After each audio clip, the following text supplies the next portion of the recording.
নেতাজি সুভাষচন্দ্র বসুর ১২৮তম জন্মদিন উপলক্ষে ঐতিহ্যবাহী নেতাজি সুভাষ বিদ্যানিকেতন স্কুল সেজে উঠছে নতুন সাজে। প্রত্যেক বছরের মতোই এবারেও মহা সমারোহে উদযাপিত হবে নেতাজির জন্মজয়ন্তী। আর সেই প্রস্তুতিতে এখন মুখরিত নেতাজি সুভাষ বিদ্যানিকেতন। অনুষ্ঠিত হবে নানা ধরনের অনুষ্ঠান।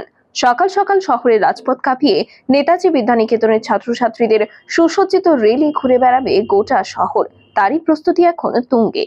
আর মাত্র দুটো দিন মাঝখানে, আর এই দুদিনের মধ্যেই সমস্ত প্রস্তুতি শেষ করে 23 জানুয়ারি অনুষ্ঠিত হবে বনেদি এই বিদ্যালয়ের বছরের সেরা অনুষ্ঠান। 23 জানুয়ারি মুখ্যমন্ত্রী ডক্টর মানিক সাহার হাত ধরে অনুষ্ঠানের উদ্বোধন হবে। এ বিষয়ে শনিবার সাংবাদিক সম্মেলন করে বিস্তারিত জানালেন স্কুলের ভারপ্রাপ্ত প্রধান শিক্ষিকা বর্ণালী মজুমদার। আমি নেতাজি সুভাষ বিদ্যানিকেতনের ভারপ্রাপ্ত শিক্ষিকা শ্রীমতী বর্ণালী মজুমদার বলছি। এবার ১২৮তম নেতাজি জন্মজয়ন্তী উৎসব পালিত হচ্ছে আমাদের বিদ্যানিকেতনে। যথেষ্ট উৎসাহ এবং উদ্দীপনার সঙ্গে এই উৎসবের আয়োজন করা হচ্ছে এবং প্রচণ্ড প্রস্তুতির মধ্যে দিয়ে ছাত্ররা অগ্রসর হচ্ছে। ছাত্র ছাত্রী উভয়ের মধ্যে সাংঘাতিক উৎসাহ উদ্দীপনা লক্ষ্য করা যাচ্ছে।